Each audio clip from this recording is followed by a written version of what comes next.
বন্ধুরা, তোমাদের জন্য আজকে আমি নিয়ে আসলাম বাড়ির তৈরি পনিরের কালাকাঁদ সন্দেশ।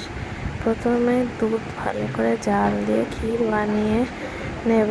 তারপরে পনিরগুলোকে গ্রেট করে ওই ক্ষীরের মধ্যে দিয়ে দেব, আর তার মধ্যে দিয়ে দেব একটু গুঁড়ো দুধ, মিল্ক মেড, আর হচ্ছে পেস্তা, কাজু আর আমন্ডের গুঁড়ো। তারপর ভালো করে জাল দিয়ে একটা ট্রেতে সুন্দর করে যেভাবে সন্দেশ পাতে ওভাবে পেতে নেব। আর তার উপরে আবার ওই যে গুঁড়োটা করে নিয়েছিলাম সেই গুঁড়োটা দিয়ে দেবো, দিয়ে ফ্রিজ করে দেবো।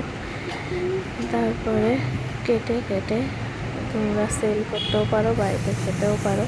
আরও হ্যাঁ, আরেকটা কথা বলে গেছিলাম, দুধে কিন্তু এলাচ দিয়ে আমি দুধটা জাল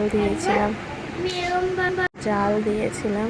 আর এখানে দেখো সন্দেশগুলো কিন্তু খুব নরম হয়েছিল, তোমাদের দেখিয়ে দিচ্ছি যে সত্যি খেতেও খুব ভালো হয়েছিল। তোমরা বাড়িতে করে ট্রাই করতে পারো। আর দেখো ওপর থেকে লুকটা সন্দেশটা কি ডেলিশিয়াস হয়েছে।